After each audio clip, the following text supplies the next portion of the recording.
L'actualité à la une ce matin, une vingtaine d'organisations de la société civile en coalition pour la dissolution du régime de sécurité présidentielle. Elles ont fait savoir ce matin par un meeting à la place de la Révolution. Pour elles, le RSP entrave la bonne marche de la transition. Vous les entendrez dans ce journal. Et puis une compétition entre étudiants sur les secrets des technologies de l'information et de la communication. Elle est portée par le ministère de l'économie numérique et Microsoft avec en ligne de mire leur permettre de se frotter au reste du monde. Un invité nous accompagne dans ce journal. Nous avons avec nous l'ambassadeur chef de la délégation de l'Union européenne qui vient nous présenter le 11e Fonds européen de développement et le programme indicatif national. Bonjour Monsieur Olville. Nous serons à vous tout à l'heure. Bonjour à tous et bienvenue au 13h15 de la télévision du Burkina. Elle réclame la dissolution du régime de sécurité présidentielle. Une coalition d'organisations de la société civile a crié ce matin à la place de la Révolution. La vingtaine d'organisations va plus loin. Elle pense que le RSP entrave la bonne marche de la transition. Adama Koulibaly. À l'appel de la coalition formée par des organisations de la société civile, hommes, femmes, acteurs politiques se sont donné rendez-vous à la place de la Révolution avec un seul mot d'ordre, la dissolution et le démantèlement du RSP, régiment de sécurité présidentielle. Le président Kafando a dit « Je ne veux pas de garde présidentielle ». Mais il ne veut pas. Pourquoi on dit « Il faut que tu aies une garde présidentielle ». Non. Pas de RSP. La dissolution du RSP. La dissolution du RSP. Le RSP constitue une entrave à la bonne marche de la transition et une menace à la stabilité du Burkina selon la coalition au regard des actes perpétrés le 30 décembre 2014 et surtout l'empêchement de la tenue du Conseil des ministres du 4 février dernier. Blaise avait son RSP parce qu'il avait peur du peuple. Mais Kafando ne doit pas avoir peur du peuple, c'est le peuple qui l'a mis là-bas. Donc même sans RSP, il est en sécurité. Parce qu'avec le RSP, nous considérons d'ailleurs que c'est un régiment d'insécurité présidentielle. Ça fait 2 fois en l'espace de 100 jours qu'ils ont bloqué le fonctionnement du Conseil des ministres. Donc ils doivent tout simplement rejoindre l'armée régulière. Partis politiques, syndicats, leaders d'opinion, ils sont venus apporter leur soutien à l'initiative de la coalition contre le régiment de sécurité présidentielle. Nous sommes là pour réaffirmer notre profond attachement aux valeurs de la transition, aux acquis de la transition. Nous estimons que ces acquis qui ont été le fruit d'un consensus historique ne sauraient être remis en cause par quelque groupe que ce soit, par quelques individus que ce soit, quelles que soient les dissensions à leur niveau. Rappelez-vous que le 30 juillet 1999, le collège de sages avait recommandé la dissolution du régiment de sécurité présidentielle pour son implication dans l'assassinat du journaliste Norbert Zango. Le nom du régiment de sécurité présidentielle évoque des crimes abominables, comme celui également de Thomas Sankara, de Dabo Boukari, de Clément Oumarou, et j'en passe. Aujourd'hui, celui qui a créé ce régiment a fui le pays, donc le régiment de sécurité présidentielle n'a plus sa raison d'être. La jeunesse burkinabé s'est mobilisée à prendre son destin en main et à réaffirmer sa volonté pour une transition réussie vers un Burkina nouveau. Monsieur Olville, vous représentez l'Union européenne au Burkina. Vous avez suivi depuis mercredi les revendications du régiment de sécurité présidentielle. Vous avez également suivi les développements et aujourd'hui, cette manifestation, votre réaction à ces derniers développements au Burkina? Oui, bien, ces événements depuis quelques jours confirment qu'une transition politique, c'est une transition fragile, toujours. Et je pense qu'elle restera fragile par nature jusqu'au bout du processus, parce qu'elle est elle-même un passage.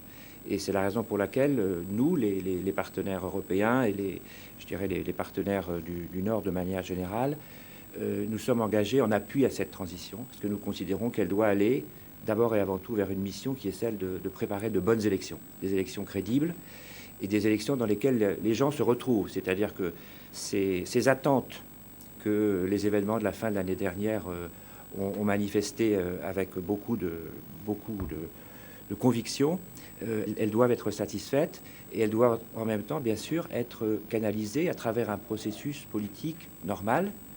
Et le processus politique normal en démocratie, c'est d'abord de procéder à de bonnes élections. Et ça, ça doit être l'objectif. Est-ce qu'à un moment donné, vous avez eu peur que peut-être ça bascule ces jours-ci ou... Ces jours-ci. Disons, on est extrêmement attentif, extrêmement vigilant et évidemment, d'une certaine manière, inquiet par rapport à tout comportement qui est de nature à remettre en cause cet équilibre instable que représente la transition. Donc, nos autorités, elles sont extrêmement vigilantes, attentives, parce qu'on ne souhaite pas que le processus déraille. Et donc, nous voulons avoir un rôle positif. Nous sommes des partenaires, nous ne sommes pas les acteurs politiques de ce pays, mais on doit inciter chacun à être à sa place. Les institutions ont été validées. Chacun à sa place, c'est-à-dire Chacun doit remplir son rôle. Les institutions de sécurité, notamment, sont destinées à assurer la sécurité, la protection du territoire et des populations, de manière générale. Et politiquement, l'avancée vers les élections, ça doit se faire à travers le dialogue, ça doit se faire à travers une bonne préparation des élections, que les gens puissent aller effectivement s'enregistrer à nouveau sur les listes, qu'ils soient conscients qu'ils ont leur destin en main, et ne pas être distraits par des événements qui sont des événements je dirais, secondaires en quelque sorte par rapport au processus et qui en tout cas concernent des groupes, des entités particulières, alors qu'il doit y avoir, je dirais, un intérêt général, une dynamique d'intérêt général, et les partenaires que nous sommes se concertent et travaillent de manière unifiée. Et vous aurez noté que cette semaine, le secrétaire général adjoint des Nations Unies est venu, s'est exprimé, et je crois qu'il a fort bien exprimé ce que les partenaires de la communauté internationale pensent à cet égard. Ils ne vont pas tolérer toute entrave à la transition. Voilà, exactement. L'accent L'accent principal, c'est ça. Bien sûr, il y a un certain nombre d'autres missions de l'État. Il y a des attentes des populations en matière de justice sociale. Des actes ont commencé à être pris. Il est clair aussi que les vraies réformes, ce ne sont pas des choses qui se font en 2 mois, ni même en 6 ou 7 mois, qui est le temps qui reste pour la transition. Donc il y a des actes qui doivent être pris. La concentration principale des efforts doit aller vers une très bonne préparation des élections, encore une fois, pour que tout le monde s'y retrouve, puisse exprimer ses choix. Et les grandes décisions, elles devront être prises à partir des programmes des acteurs politiques, et ils seront jugés à ce moment-là sur leurs résultats. Alors, concrètement, quel est l'appui de l'Union européenne justement à cette transition? Alors, 3 choses. D'abord, nous allons continuer, et j'y reviendrai après, les actions, je dirais, normales d'accompagnement, de développement, de lutte contre la pauvreté, ça j'y reviendrai. Il y a 2 actions spécifiques. L'une qui va être un soutien aux élections elles-mêmes, un soutien financier aux élections, et puis la présence à travers une mission d'observation électorale pour, je dirais, donner confiance à tous les acteurs. Ça, c'est un premier aspect.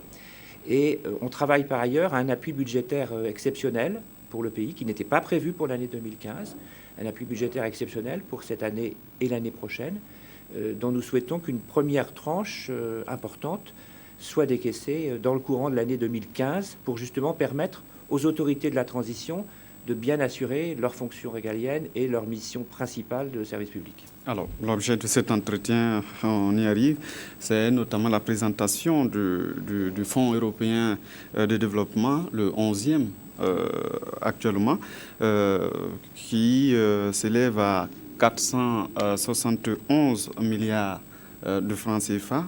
Quels sont les domaines que ça couvre exactement?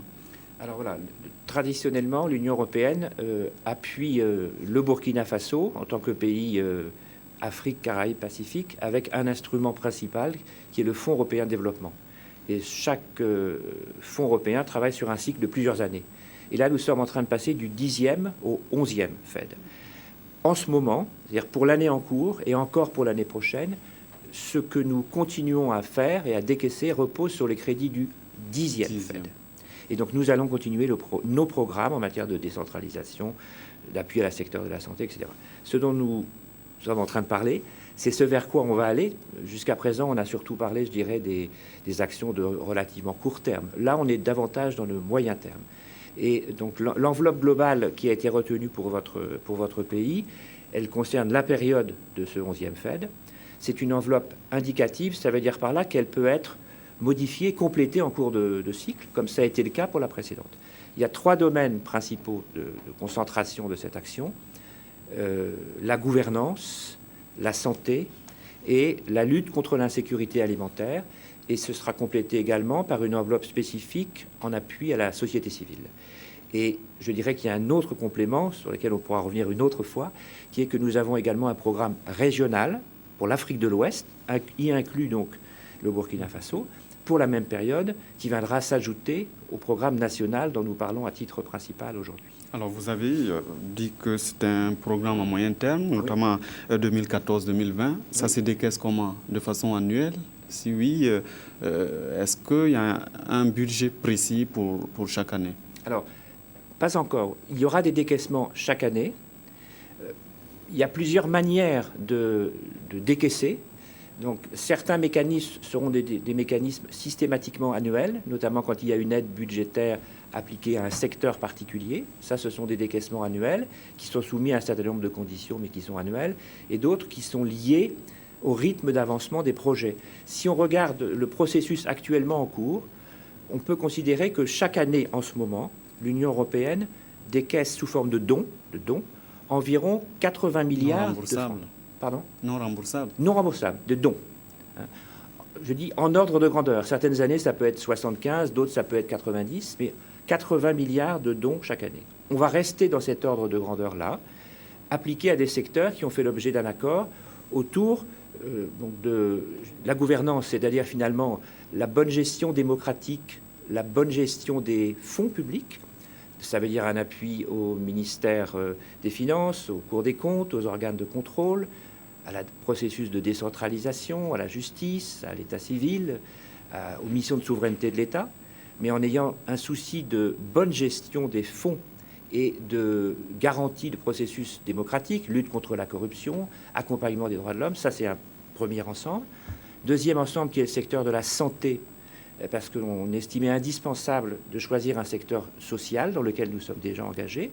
Et donc là, ça veut dire à la fois aider les autorités à organiser une politique de santé, accompagner un certain nombre de mesures. Et par exemple, c'est une parenthèse, sur la crise Ebola, avant même la mise en place de ces programmes, on est en train de mettre en place un programme d'appui spécifique d'urgence qui montre notre capacité et notre volonté d'adaptation. Et puis le troisième grand volet, c'est autour de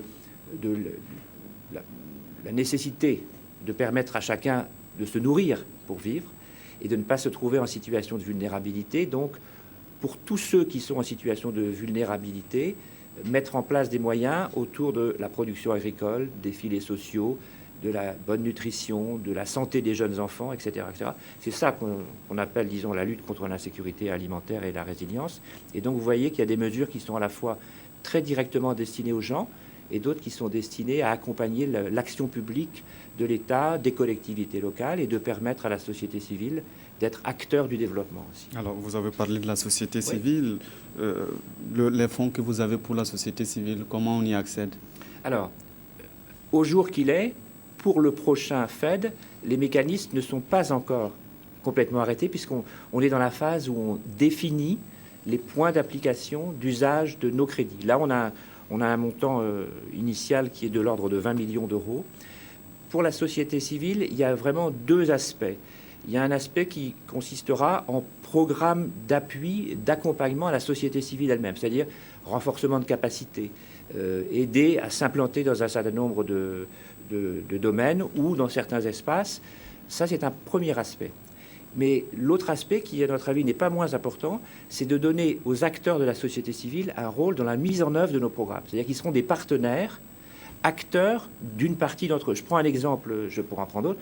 La décentralisation, c'est clair que bien évidemment, c'est un champ et une mission qui relève de l'État, au sens où on doit accompagner l'État dans sa propre déconcentration pour permettre une meilleure décentralisation. Mais il faut aussi que localement, les acteurs concernés, ceux qui ont vocation à représenter, à être des élus, soient formés et sensibilisés. Et donc, la société civile sera partie prenante comme acteur, tout comme elle pourra l'être à côté comme bénéficiaire d'un certain nombre de nos programmes. Voilà. Merci d'être passé nous voir. Ce sera donc tout. Vous allez rester avec nous pour la suite du journal. Voici peut-être un sujet qui pourrait vous interpeller. Les partenaires techniques et financiers qui interviennent au Burkina aussi, les mutilations génitales féminines. La journée internationale a été commémorée hier avec une idée en tête, la tolérance zéro contre le phénomène. L'ONG Voix des femmes en a profité pour sensibiliser et faire des dons à des personnes vulnérables. Zalissa Sanfo. Des images qui heurtent peut-être la sensibilité, mais c'est la réalité que vivent des milliers de filles d'ici et d'ailleurs. Malgré les sensibilisations, les répressions et autres formes de lutte, la pratique de l'excision à la peau dure, elle persiste encore, blessant, tuant, marquant à vie des vies. Mais ceux qui ont fait de cette lutte leur cheval de bataille ne baissent pas les bras. Cette année encore, la communauté internationale a fait une halte. Ce 6 février pour marquer la journée internationale de tolérance zéro contre les mutilations génitales féminines. Et au Burkina Faso, l'ONG Voix de femmes a joint sa voix à celle du monde entier pour dire stop à cette pratique néfaste. Pour elle, c'est une lutte de longue haleine, mais l'espoir est permis. De manière générale, je pense que les différentes initiatives qui se déploient ça et là dans notre pays comme partout ailleurs nous permettent de dire que la pratique des mutilations génitales féminines régresse. Ce n'est pas comme on aurait souhaité, mais ça régresse parce que les statistiques aujourd'hui, si on prend la tranche d'âge de 0 à 14 ans, c'est un peu encourageant. Les statistiques donnent un chiffre de 13,6%. Voix de femmes a aussi mis à profit cette journée pour exprimer sa solidarité envers les personnes vulnérables. Ainsi, une centaine de personnes ont pu bénéficier de produits et de matériel divers, d'une valeur totale de 3 millions de francs CFA. Et puis on a parlé de coopération tout à l'heure. L'Allemagne soutient le Burkina dans sa lutte pour la sécurité alimentaire. Sa coopération vient de donner des équipements estimés à une centaine de millions de nos francs. Au-delà de la somme, c'est un engagement de ce pays à soutenir le Burkina et à booster son engagement à développer l'agriculture. Aruna Mari. La coordination des politiques sectorielles agricoles devrait pouvoir désormais se faire avec plus de facilité. 5 véhicules, une moto, un groupe électrogène, 19 ordinateurs, 2 photocopieuses et un appareil photo, ce sont là des équipements offerts par la coopération allemande au secrétariat permanent de la coordination des politiques sectorielles agricoles. Outre ce matériel, l'Allemagne apporte de l'expertise. Elle finance la formation des cadres du SPCPSA. Le coût total de ces différents appuis est évalué à environ 150 millions de francs CFA. Cet équipement-là va permettre à cette structure de coordination, de l'élaboration des politiques stratégies en matière de développement rural d'être équipée pour remplir, je vais dire, de façon correcte et rapide ces missions. Et donc, c'est vous dire, vraiment, nous sommes heureux. À travers ce soutien, le donateur entend contribuer au développement du secteur agricole au Burkina, un secteur qui regroupe plus de 80% de la population. L'Allemagne est un bailleur très actif dans le secteur rural, comme le sont beaucoup d'autres. Donc, il y a beaucoup d'activités pour ce secteur qui est crucial pour le développement du Burkina. Du coup, la coordination est importante, extrêmement importante, et la structure de coordination, c'est le SPCPSA. Du coup, l'Allemagne a soutenu le SPCPSA dans son travail, dans la formation de son personnel, dans le développement de la structure, et l'équipement en fait partie. Ces moyens logistiques acquis, ce sont les capacités d'intervention du SPCPSA qui se renforcent. Le ministre exhorte les agents de cette structure à faire bon usage de ces nouveaux équipements. Engagé aussi dans la lutte pour la sécurité alimentaire, l'ONG Anda Tiemon met l'accent sur les jardins hors sol. Ce sont des jardins potagers qui se cultivent sur des sacs et non sur des sols. Le ministre de l'Environnement est allé lui-même visiter le site de l'école primaire de Bargo dans la commune rurale de Saba. Zalissa Sanfo pour le reportage. Ceci est un jardin potager dénommé jardin hors sol, car les légumes ne poussent pas sur le sol, mais sur des sacs. Une technique qui promet résoudre les problèmes de manque de terres arides et de terres infertiles. Cette trouvaille, on la doit à l'ONG Enda Tiers-Monde Burkina Faso. C'est une technique qui fait parler d'elle et que le ministre de l'Environnement découvre ici.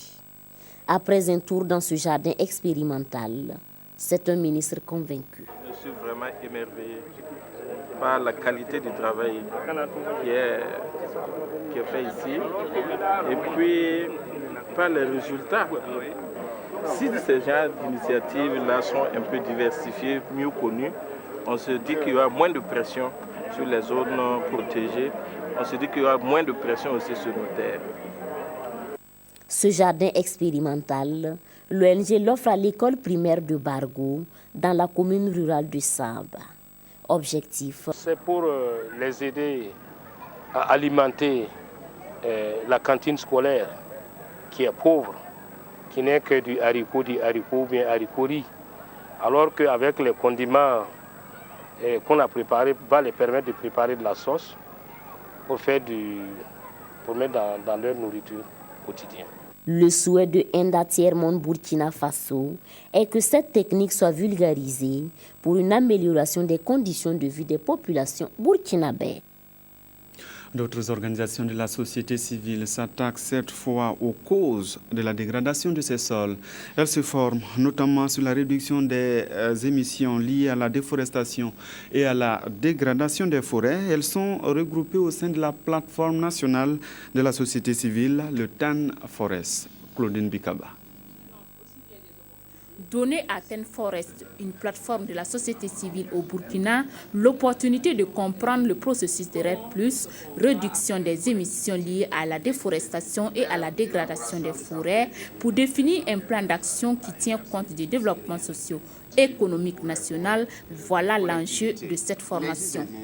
Une formation initiée par TAN Forest avec le soutien de l'initiative des droits et ressources connu sous le nom RRI en anglais, Rights and Resource Initiative. Cette formation, ce n'est pas seulement pour la société civile, mais aussi avec quelques membres du gouvernement qui vont nous rejoindre pour qu'on puisse ensemble voir quelle stratégie, quel plan d'action mettre en place pour pouvoir œuvrer pour la reconnaissance des droits fonciers et forestiers des communautés locales, des groupes vulnérables et des femmes dans le processus REDD+. Notre structure TAN Forest est une structure de plaidoyer. Et pour faire le plaidoyer, il faut avoir des argumentaires solides. Et pour avoir des argumentaires solides, il faut avoir les connaissances fiables. Et donc, nous avons jugé opportun de renforcer nos capacités sur la REDD+, afin de pouvoir influencer la stratégie nationale REDD. Cette formation permettra de mettre un accent particulier sur la question genre introduite dans le processus REDD+, et ses mécanismes. Maintenant que le Burkina va s'engager dans la stratégie d'élaboration de la REDD dans ce pays, il faudrait que dès le départ, que la société civile qui est partie prenante de ce processus comprenne qu'est-ce qu'il faut veiller, ce à quoi il faut veiller pour la prise en compte de ces questions de genre. Durant 4 jours, ces participants verront leurs capacités renforcées sur la question du changement climatique à travers le REDD+, et ses mécanismes et comment ils doivent faire bénéficier les communautés locales dans le plan d'action dont la mise en œuvre est en cours. Dans l'actualité ce matin, 2 prix pour permettre aux jeunes de compétir dans les domaines des technologies, de l'information et de la communication. Faso Innovatique et Imagine Cap sont portés par le ministère de l'économie numérique et à Microsoft. Ils ont été lancés vendredi à Ouagadougou. Frédéric Etienne Bassenga. Une opportunité inouïe pour montrer de quoi ils sont capables. En lançant ce concours dénommé Faso Innovatique, le département en charge du développement de l'économie numérique veut repérer et accompagner les talents et les savoir-faire des jeunes entrepreneurs du Burkina Faso. Face à l'histoire et à leurs responsabilités, les plus hautes autorités de ce pays, à travers les différents démembrements institutionnels ou ministériels, ont entrepris d'ouvrir de nouveaux chantiers dans le domaine de la valorisation des connaissances et des savoirs de la jeunesse en fin de formation et en quête d'emploi. D'ores et déjà, je puis vous rassurer que les efforts des lauréats seront récompensés à hauteur de leur talent et de leur génie. À titre indicatif, Le premier prix de chaque catégorie pourrait atteindre la somme de 7 millions de francs CFA. Pour décrocher ces prix, les étudiants en technologie de l'information et de la communication devront se distinguer dans la création de projets dont les solutions ou produits sont susceptibles d'avoir un impact sur le développement des secteurs tels que la santé, l'éducation, l'agriculture, l'élevage et le commerce. Ce concours-là va permettre de détecter des jeunes qui ont des idées innovantes et ces solutions-là sont des solutions qui seront adaptées à notre contexte. Voilà, c'est ça vraiment l'objectif donc de ce concours-là. Cette cérémonie a également servi au lancement du concours Imagine Cap de Microsoft, accompagné au Burkina Faso par Softnet. Ce concours est ouvert à tous les étudiants. Ils participent à la finale locale, donc ils participent localement. Et s'ils sont retenus, ils vont concourir à la finale mondiale qui a lieu en juillet à Seattle avec des étudiants de partout dans le monde. Et donc ça leur permet de mettre en avant leurs connaissances technologiques, l'innovation qu'ils apportent aux populations mondiales et de devenir des leaders de demain dans le domaine des nouvelles technologies de l'information. Les étudiants du Burkina Faso, eux, n'attendaient que ça. Et vraiment, c'est l'opportunité pour nous aussi de pouvoir nous mesurer, de pouvoir montrer nos capacités en tant que techniciens, si nous pouvons le dire, des télécoms, de montrer de quoi nous sommes vraiment capables. Les inscriptions de ces concours démarrent le 15 février prochain sur le site www.innovatic.bf et les résultats sont attendus pour le 15 avril prochain. Le festival de cinéma Luxio et le festival panafricain du cinéma et de la télévision de Ouagadougou se mettent ensemble pour développer le cinéma africain. Les deux parties auront des échanges périodiques selon les thèmes d'une convention signée au Caire, en Égypte. Eleonore Ouedraogo Yerbanga. Le FESPACO et le Festival du cinéma africain de Luxor mettent ensemble leurs expériences pour la promotion et la valorisation du cinéma africain. Les responsables de ces deux festivals ont, à la faveur de la conférence de presse au Caire, signé une convention de coopération. Il s'agit de renforcer les relations entre les deux pays, mais surtout de créer un espace de partage d'expériences entre les deux festivals. C'est très important d'avoir des relations et ça va renforcer les relations culturelles et artistiques entre les deux festivals et les deux pays. Les relations politiques entre les pays d'Afrique généralement, et l'Égypte essaye de retourner une autre fois à ses relations avec l'Afrique. Et c'est très important pour avoir des relations entre les populations, pas seulement sur le niveau des pays ou du cinéma.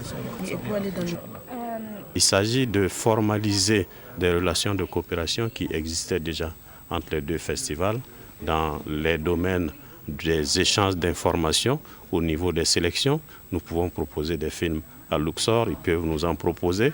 Dans le domaine aussi des échanges au niveau des ressources humaines, des renforcements de capacités, échanges d'expériences, mais également aussi échanges de professionnels entre les deux pays, et les deux festivals peuvent contribuer à la mise en œuvre donc des activités au niveau donc de cette convention-là. Et cela va se traduire par la participation de quelques professionnels du cinéma égyptien qui se déplaceront à Ouagadougou pour rencontrer leurs homologues, pour également renforcer la formation dans le domaine du cinéma et de l'audiovisuel.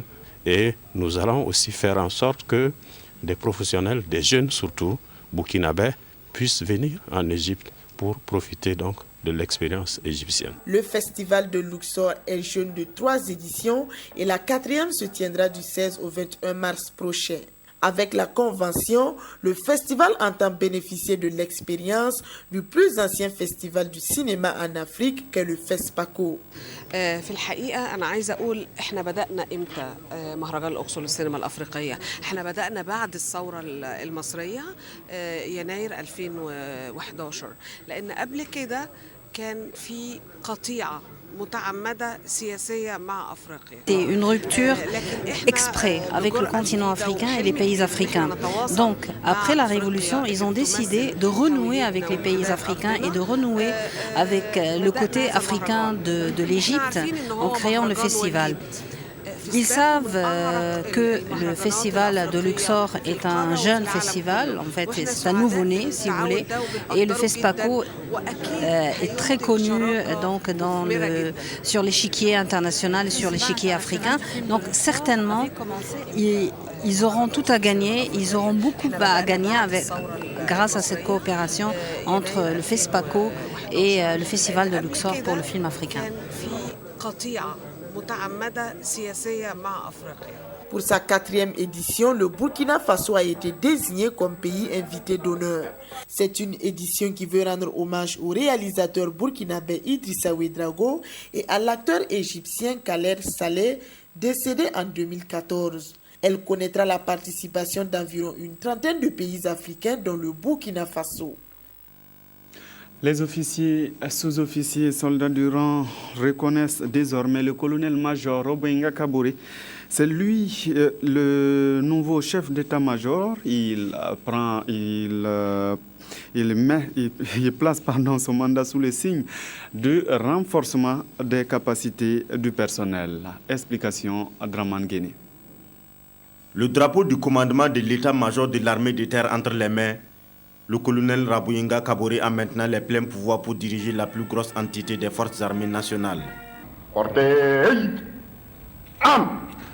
Il succède à Oumarou Sadou, appelé à d'autres fonctions à l'inspection générale des armées. Pour mener à bien sa mission, le nouveau chef d'état-major de l'armée de terre reçoit les instructions de la hiérarchie. Je voulais donc lui rappeler la directive 2015 que j'ai donnée à l'ensemble des chefs militaires, à savoir l'affermissement de la vocation militaire au service d'une armée républicaine.